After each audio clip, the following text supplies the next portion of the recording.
Good morning, students. This is our U.S. History lecture for March the 25th or 26th, depending on which class you're in. In our last discussion, we were discussing some of the events that were taking place after World War I.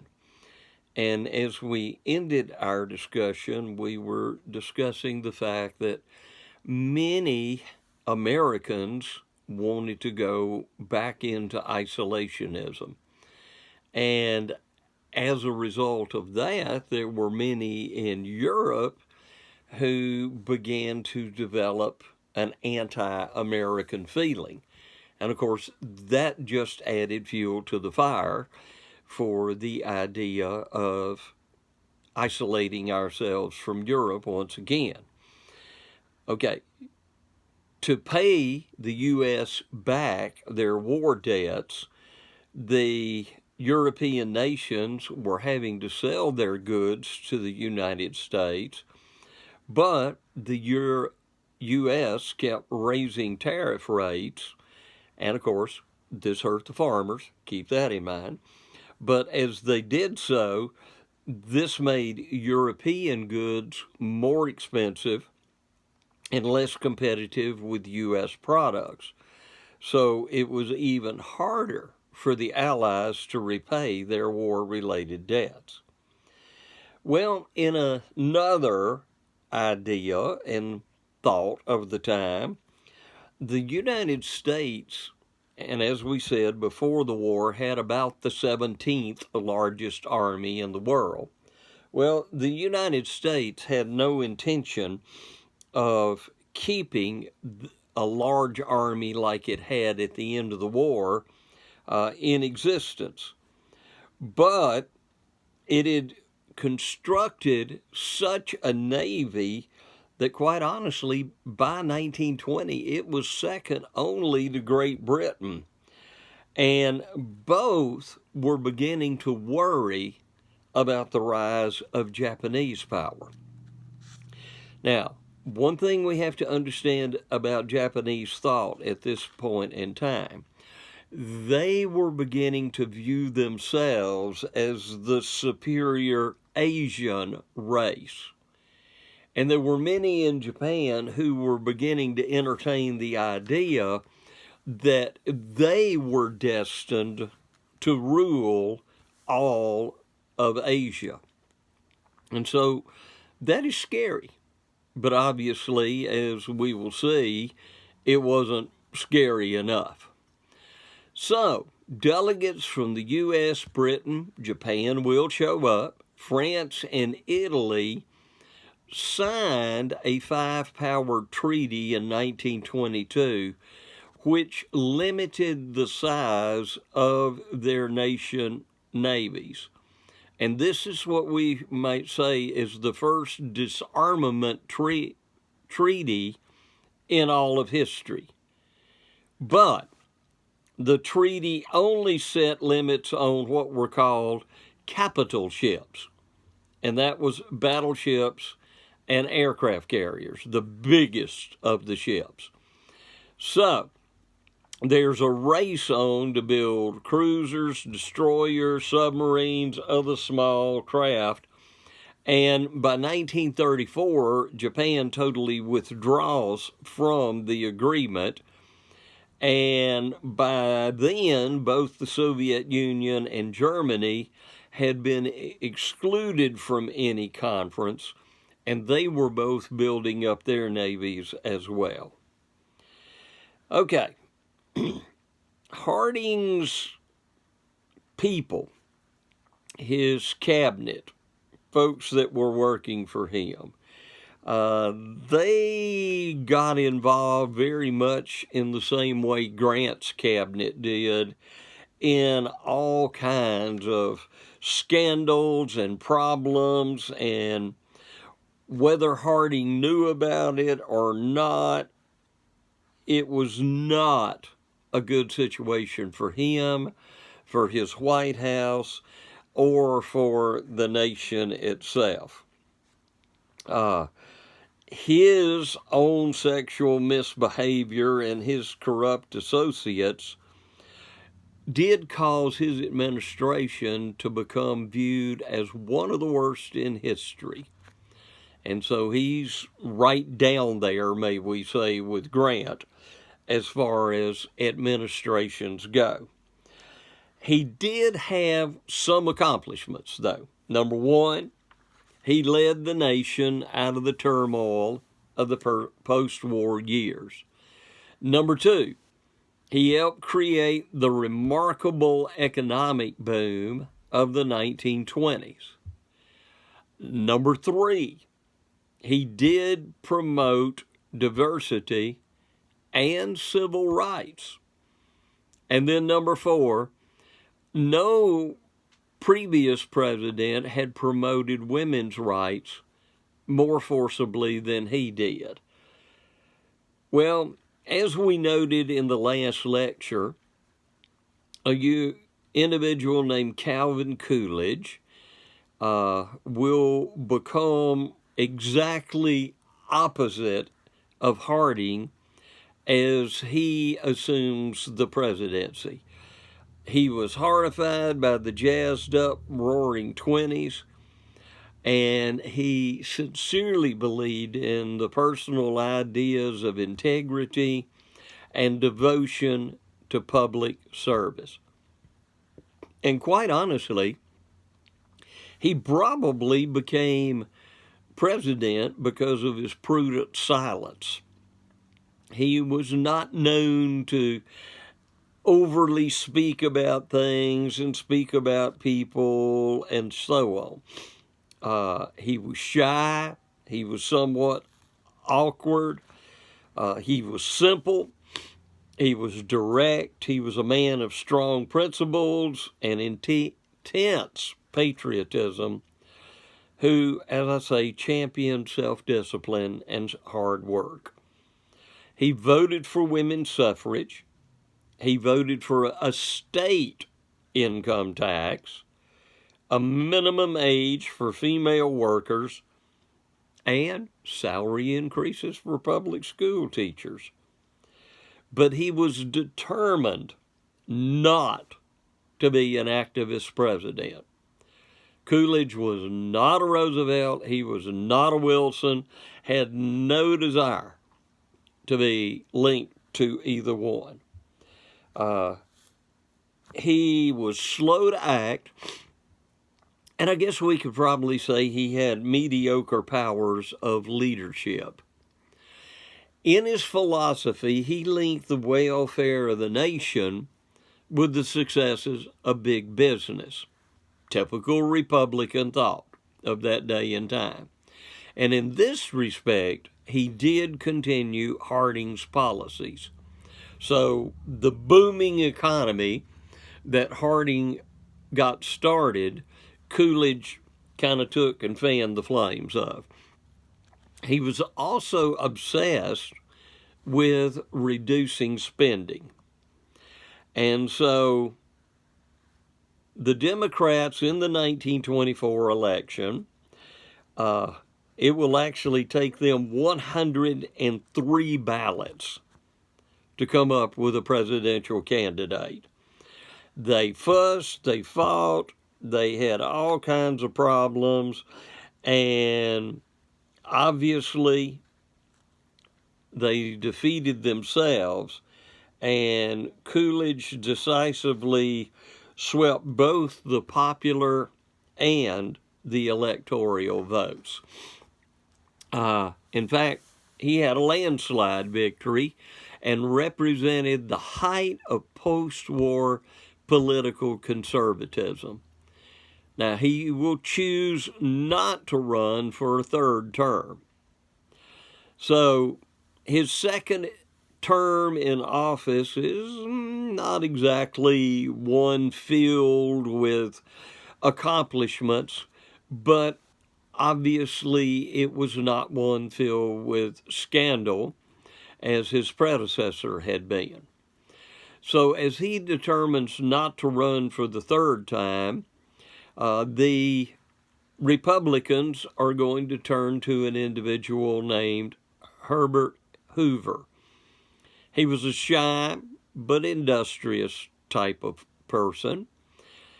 He had a quick success, and he had a genius for managing difficult tasks, and this was backed by a self-confidence that almost bordered on conceit. He promised to banish poverty from the earth.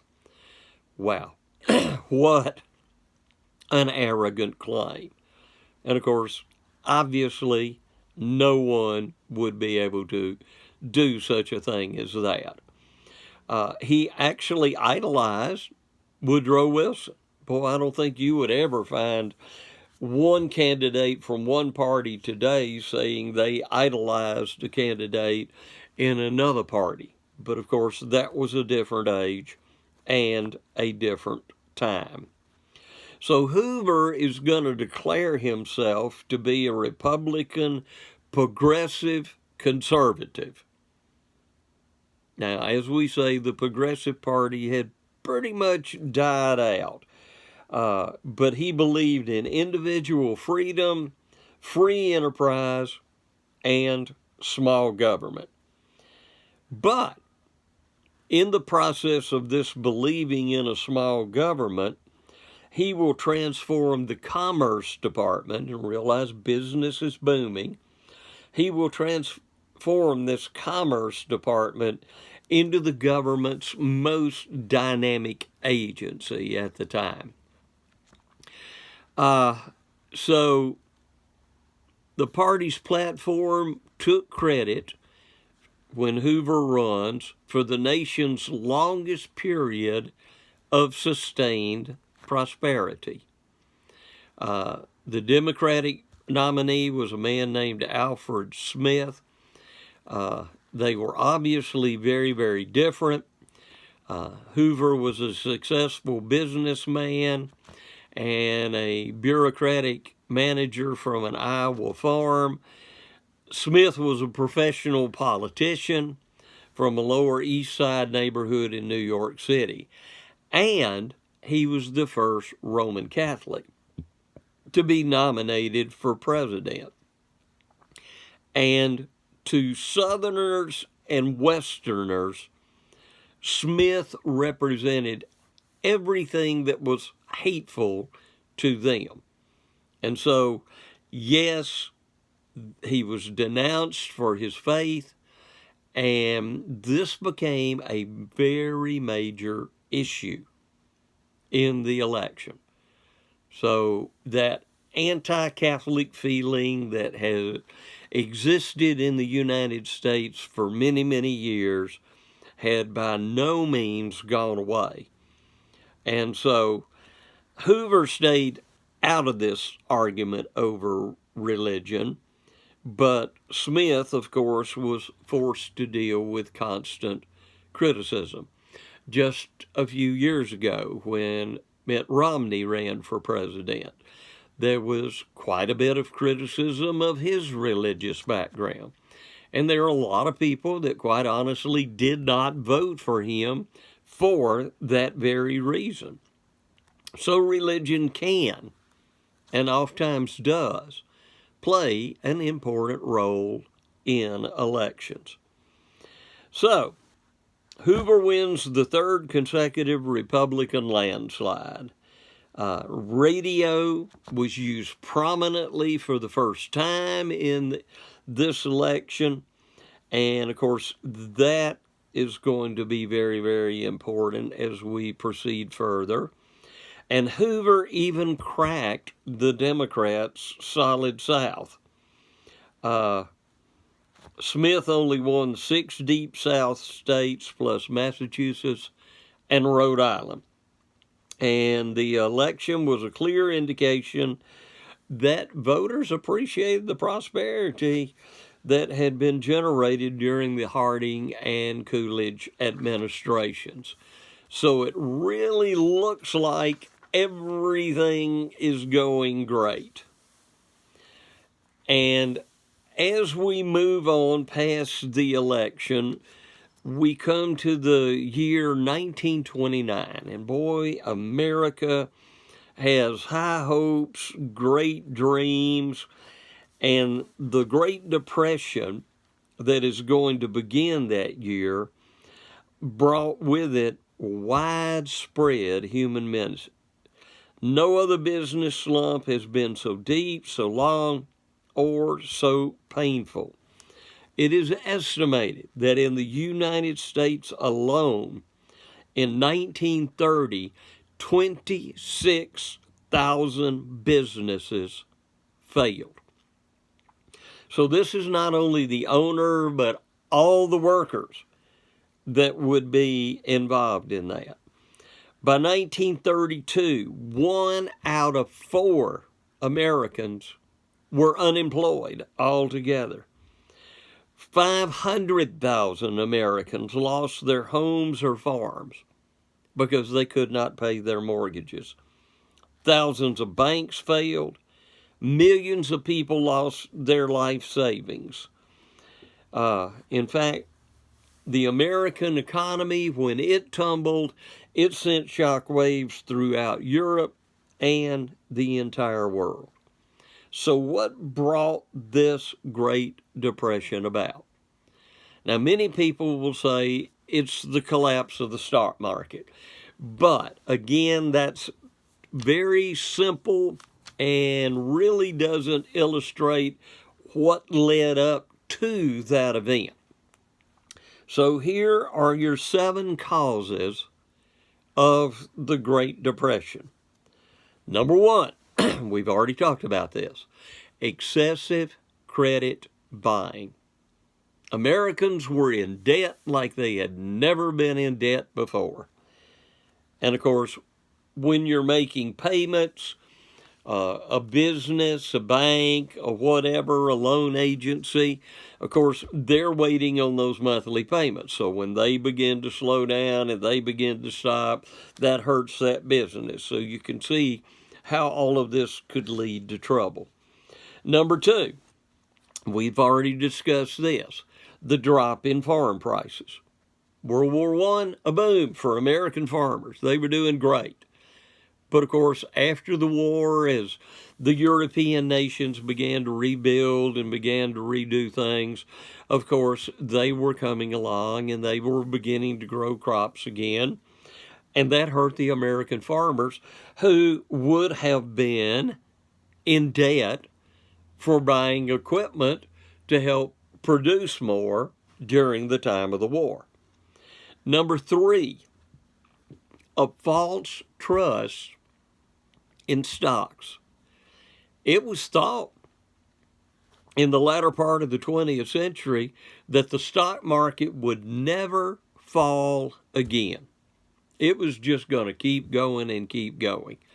And as we have seen throughout the 20th and 21st centuries, it is very obvious that from time to time, the stock market is going to have times of what are called correction or whatever, and there's going to be a boom, and then that boom is going to kind of settle down some, and there may be some losses, and then it'll come back and forth and back and forth. But there was a belief that that would never happen again.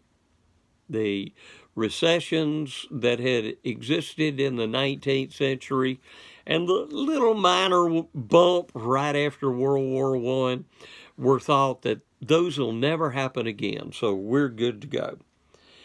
Okay, number 4, business. We've got Republican presidents. Business has just turned loose. No, we don't have any Teddy Roosevelts. We don't have any Woodrow Wilsons now. And so businesses are pretty much able to do whatever they want to. And they're given free rein.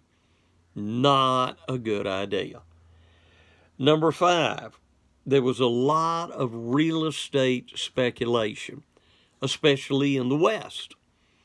And people are going into great debt to buy large tracts of land, to be able to divide and subdivide and build on and do different things with. And of course, a lot of people got into financial debt as a result of all of this speculation. Number 6, unequal distribution of wealth. The rich were getting richer. The middle class, they're doing okay. But the working class and its two divisions, those are still struggling. They're not doing well. The idea of prosperity and the American dream is still not there for them. These are the people that are living basically paycheck to paycheck to paycheck. Now, we have people like that today, but there were quite a number of people like that in the late 1920s. And then finally, the last thing will be the collapse of the stock market.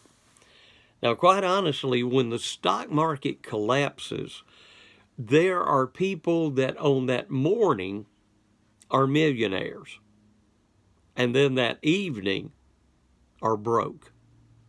That's just how quickly things are going to happen.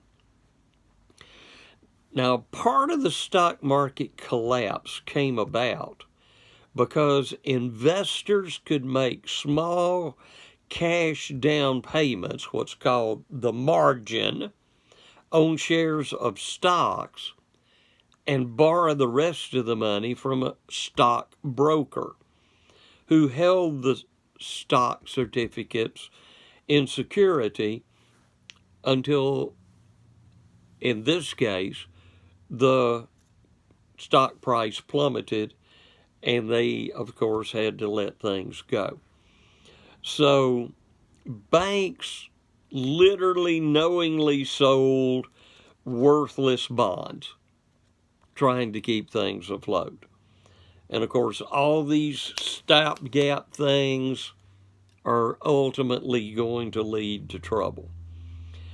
By 1927, steel production, residential construction, and automobile sales were all slowing down, as was the rate of consumer spending. That should have been a warning sign. But people are kind of living in an idealistic world. And because they were living in that idealistic world, it caught them and brought them down. So on what is called Black Tuesday, October 29th, 1929, this was the worst day in the stock market's history to that point. And when stocks started plummeting, panic set in. Prices went into a free fall. People that could were selling. An atmosphere of doom settled over the whole financial community. The suicide rate in America just skyrocketed. And after the drop in the stock market, fear and uncertainty spread like a virus, I hate to use that word today, across the nation and around the world. And so people began to run to the banks to get their money out of the banks because they felt having cash in hand was much more important than having their finances stuck away in a bank. And of course, if you understand banking, a bank does not normally hold, all the funds that the investors in that bank have in the bank. So when people start running in, and if they withdrew, they had $250 and they withdrew all that, and somebody else withdrew their $200, ultimately the bank's going to run out of money. Banks are trying to borrow from these reserve banks and so on. And so, as your textbook says, the collapse of the stock market did not cause the Great Depression. It just revealed the weaknesses of the foundations on which the 1920s had been built. And so people became frightened, and panic behavior only made things worse. And that's true in any kind of serious situation.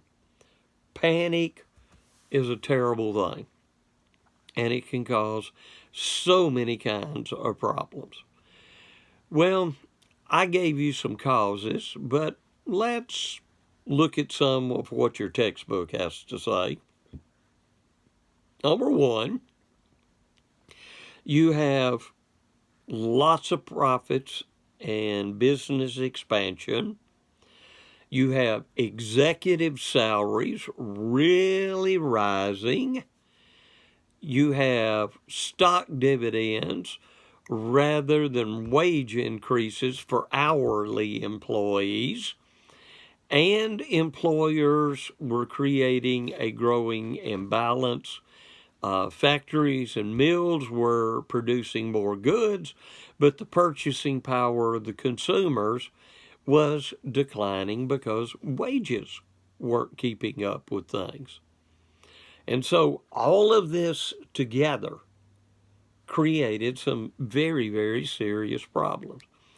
So what you have, in essence, is an economy that was producing more than consumers could afford to buy. And then number two, too many people were borrowing way too much money for unproductive purposes.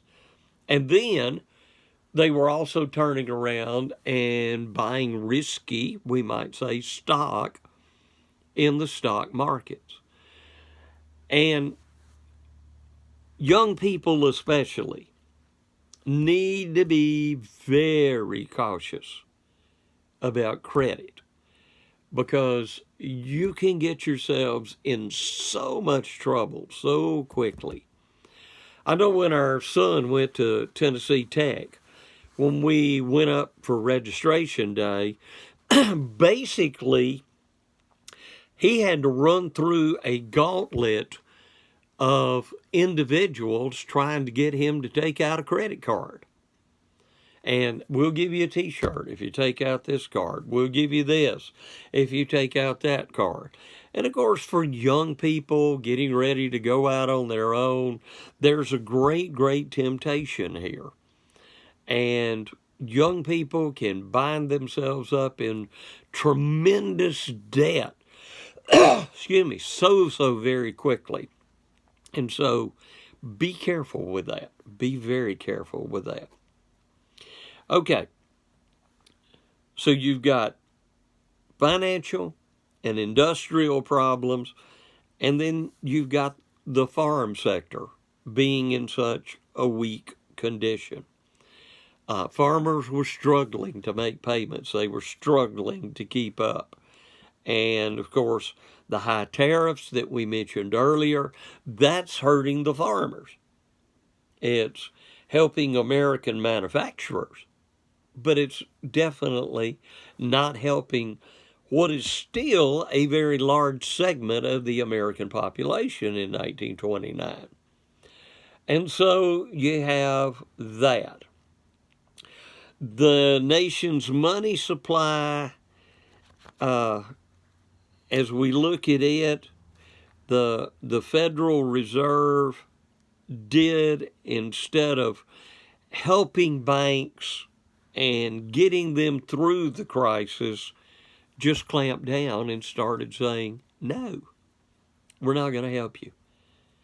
And then, of course, the chaotic state of what is going on in the European economy that was still, quite honestly, reeling from World War I. The American government, as things started going south, demanded that the $11 billion that was owed it by the Allies be repaid immediately. But nations like Great Britain, France, especially Germany, they did not have the funds to send to the United States. And so, as a result, their economies begin to collapse as well. And so this will come to be called the Great Depression because its effects were so severe and they were so long-lasting. By 1932, perhaps a quarter of the entire population could not afford adequate housing or adequate food. Now, many of you may look around, and we hear on the news from time to time and see evidences of a homeless population. And yes, we have far too many homeless individuals in the United States. But in the 1930s, this was a very, very common thing to see. People living under bridges, people living in pasteboard boxes. It was a very common thing because so many people were desperate. So the economy starts spiraling downward. Wages are cut, workers are fired, and all of this just contributes ever more to what's going on and creates even more of a problem. And, you know, there's a sense of pride in being able to work and provide and have for yourself. There's a sense of pride there. And when that is taken away from you, whether you're wealthy or you're working class, it doesn't matter. When that's taken away, obviously there's a sense of shame, a loss, and depression that comes as a result of that. Now, in the cities especially, hard-pressed families are going to go without fruit and vegetables. Going to be a lot of soup lines. Churches will try to help. There will be feeble, and I mean feeble, governmental efforts to help. And there will be soup kitchens that will open up. And there will be minimal amounts of food and water that will be distributed to these individuals. But you might stand in line for a long period of time just to simply get a bowl of soup. This is how desperate people are going to be. The unemployed are going to demonstrate for jobs, and all the agencies that were involved in some shape, form, or fashion of what should have been relief are going to totally break down. And so there's going to be a large degree of hopelessness among not only the American people, but people throughout the world. It is said that 1,000 Americans per day will lose their homes to foreclosure. And as I said earlier, people are forced to live under bridges, on park benches, in doorways. They would even live at police stations. And millions of homeless people, mostly the men, will simply take to living on the road or the rails. Yes, there will be a lot of men, some to get jobs and send money back to their families, others just simply to get away from the responsibility of a family that will abandon their homes. And those hardest hit were obviously the most disadvantaged groups. Native Americans, African Americans, these people obviously are going to be very, very severely hit. Crime is going to soar during the 1930s. You will have begging in the streets, homelessness, Prostitution will be on the rise. It's estimated that of those men abandoning their homes, it'll be somewhere around 1.5 million leaving their homes, looking for jobs, or just looking for escape. The birth rates obviously are going to plummet, and many struggling parents will actually have to send their children off to live with family or friends because they simply no longer can care for them. By 1932, 20% of working women are unemployed. And if they kept their jobs, they probably had the burden of keeping their families together when their husbands lost their jobs. And of course, even if the women were able to keep their jobs, there would, because of the loss of the male income, be a tremendous slam at the income of the entire family. Women, obviously, as the Depression goes on, will be some of the main targets of layoffs and firings. And so it's a horrible situation. I don't know if you can imagine the magnitude of what is going on. People are saying because of this C-19 virus, America has kind of been brought to a stop. Well, imagine that stop being almost absolute and complete. And that's what the 1930s were all about. In many mills, factories, mines, businesses, the philosophy was last hired, first fired. So the people who were probably least able to afford being jobless were the first ones made jobless. Blacks who had left the poverty-stricken South to take jobs in the North obviously would be among this group. And impoverished whites found themselves competing with Hispanics and Asians for seasonal farm work in the cotton fields and orchards of the large corporate farms.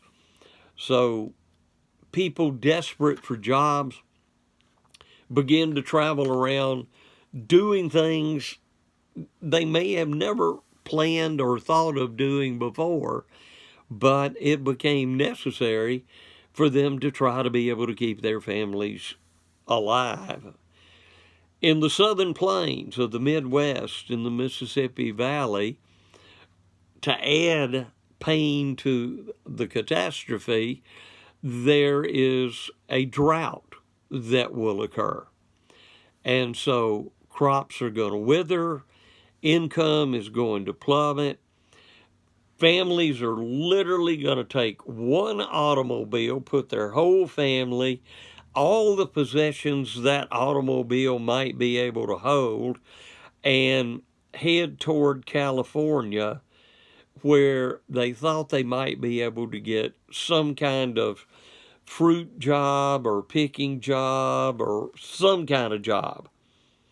Because supposedly California, had a better job outlook than most people did.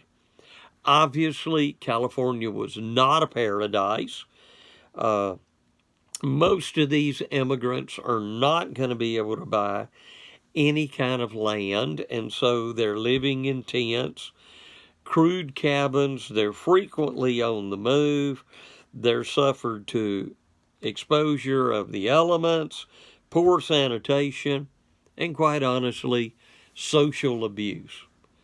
So, young people, I want you to get the idea this was not a pretty time by any stretch of the imagination.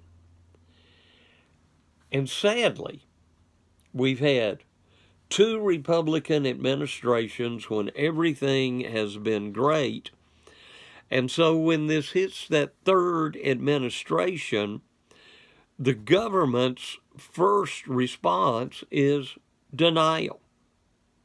Oh, let's just let events run their course. And that will make a lot of people unhappy in a hurry.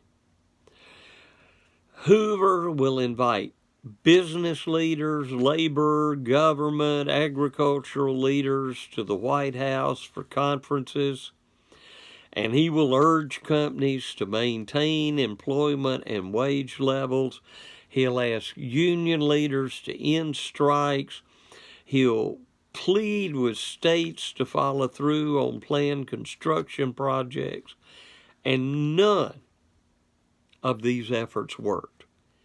In fact, for most part, they were viewed as being totally inadequate, and that Hoover didn't even care. And that is a horrible position for any leader to be placed in, where the people that are needing leadership look at someone and they think, well, that person doesn't care. That, in part, led to the French Revolution. The French people felt that Louis and Marie Antoinette did not care about their situation or their plight, and so they were finally moved to action to hopefully force them to see some of the things that were going on. And so what does Hoover do? Basically, he gets up like a big cheerleader and cheers on American capitalism. But there's nothing to help.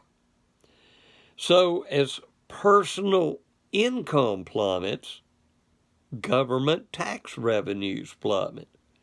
So what does Hoover do? He pushes through a tax increase. So what he does is take money out of consumer pockets. So they can't buy all these products. And so this higher taxes actually helped the economic slowdown. He basically declared war on America's purchasing power, and it will come back and hurt the economy even more.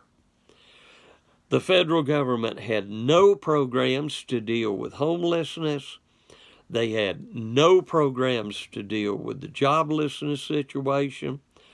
State and local governments cut spending, and all of this just keeps piling in. And everything that seems to happen and everything that was taking place was actually making things worse. So day by day, the government's inability to act is going to make the situation worse. Hoover, refused to even talk about providing any federal programs to help the needy at all, because big business opposed that. He vetoed bills creating jobs through public works.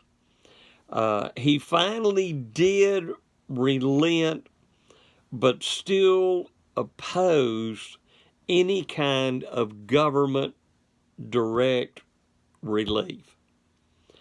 So, let's don't try to find infrastructure jobs for people and put people to work and get them doing things. Now, if you have a textbook, there should be a picture in chapter 23 showing what is called a Hooverville. Now, let me assure you, the one in the picture in your textbook is not the only one. But here are little just constructed shanties basically little one-room shacks, many of which are probably not much bigger than a chicken coop, crammed into a vacant area of a city where people are just trying to have a place of shelter for themselves and their families. Hoover put his trust in voluntary steps by businesses. Now, businesses traditionally, as we have seen, are going to look out for themselves. That's all they're concerned about. So they're going to look out for themselves. So you can imagine this is not going to work. And by 1932, he admitted all of this has failed. He did sign a few bills in 32 to help banks and some businesses, but there were just no jobs, even for the most industrious people. Now, those that lived in more rural situations could help themselves a little bit. If they had even a little bit of property, they might be able to plant a garden and provide a few things for them and their families. But if you lived in an apartment in a city, there was no place to plant a garden. You didn't have a piece of land to do this. And so you can imagine how desperate people in cities would become as a result of all of this. So the depressed economy is always going to hurt the political party in power. And it's always going to hurt the president. And the Great Depression was no exception. So in the midterm in 1930, the Democrats are going to gain their first election victory since 1916. And they're going to win a majority in the House and will nearly have a majority in the Senate. And Hoover blinds himself. He doesn't see this as the writing on the wall, but it was definitely a warning signal to him. And so, by 1932, the Congress will set up what is called the Reconstruction Finance Corporation. This will make emergency loans to struggling banks, life insurance companies, and the railroads. Of course, you got to keep transportation going. Democrats will call for federal help for people hit hardest by the economic collapse, but Hoover's going to hold back and sign only what was called the Emergency Relief Act, which states could receive loans for construction projects, and some of these unemployed people then could go out and seek jobs on these construction projects to benefit and help the states. We had a large number of unemployed military veterans, and they will descend on the Capitol in the spring of 1932. And they will press Congress to give cash bonuses that were actually owed to the veterans, and that will give them a little bit of relief. Now, Hoover worked 7 days a week, but the Great Depression literally zapped his health, it zapped his morale.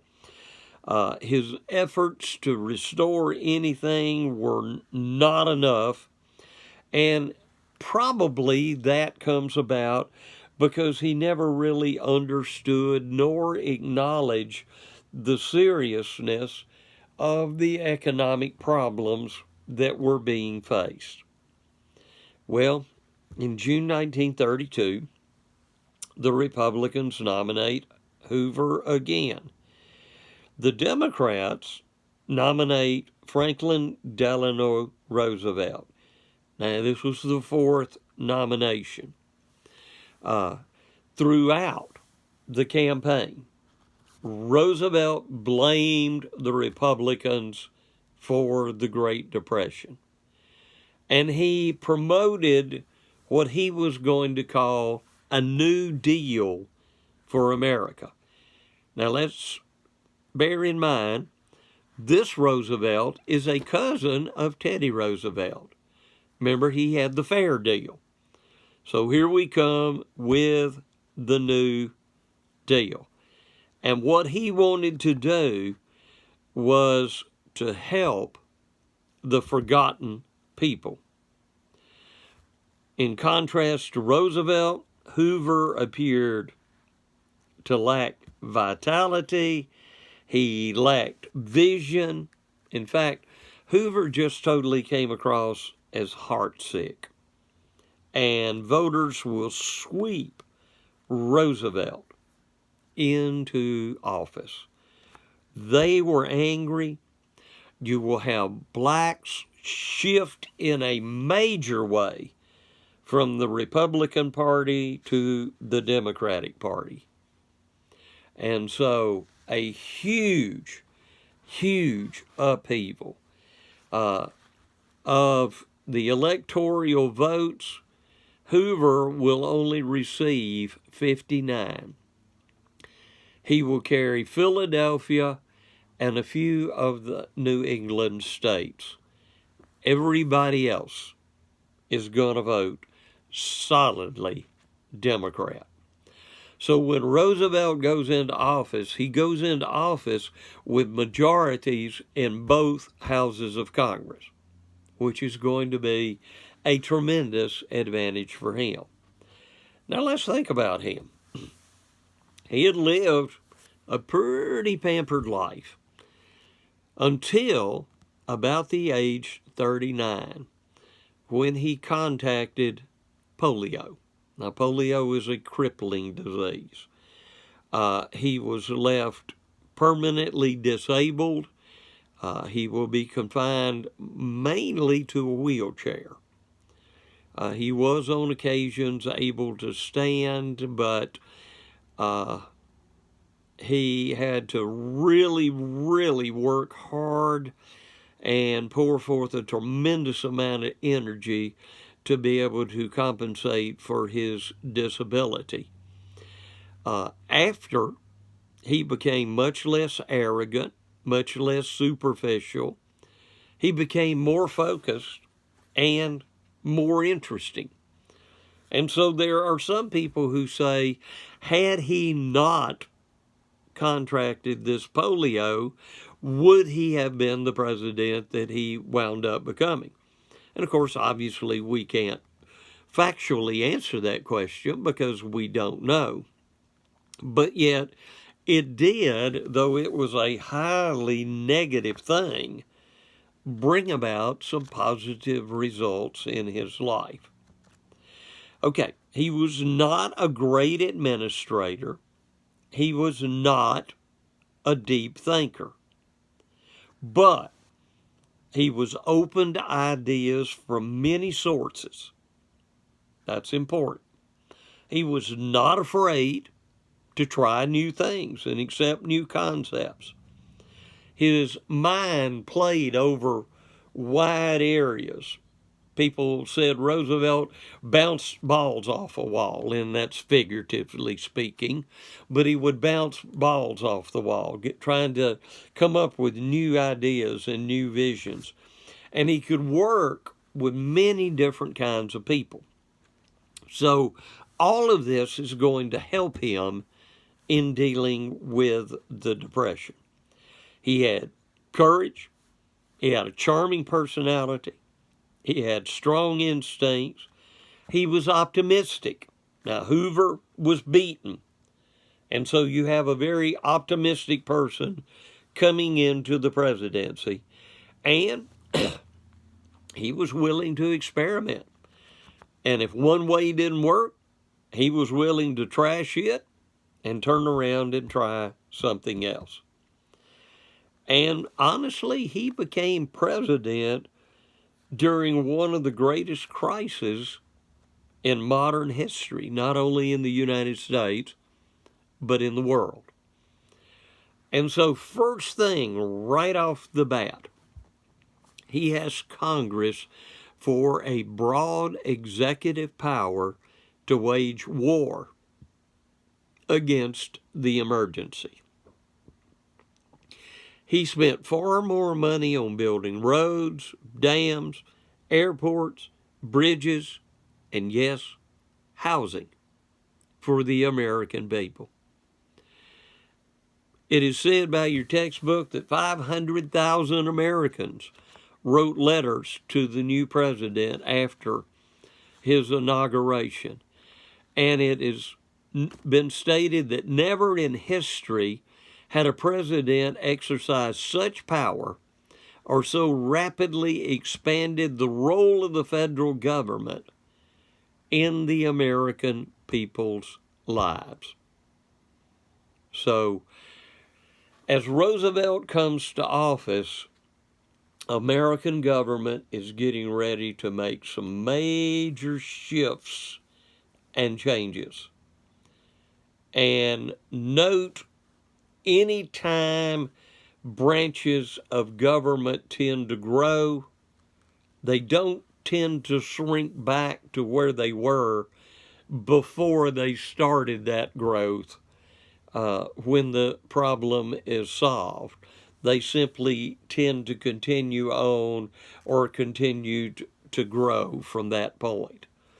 And so the federal government is going to really begin to grow, and it's going to really begin to become involved in the lives of the average American person, whether that be viewed as good or bad. That is definitely what is going to be taking place here. Okay, so what are the four major challenges he faced as soon as he gets into office? Number one, he's got to revive the industrial economy. We've got to get industry back up and going. We've got to get industry hiring. We've got to get people working. Number two, he wants to relieve the widespread human misery that is going on. We've got to help people get settled. We've got to help people get jobs. We've got to help get families back together.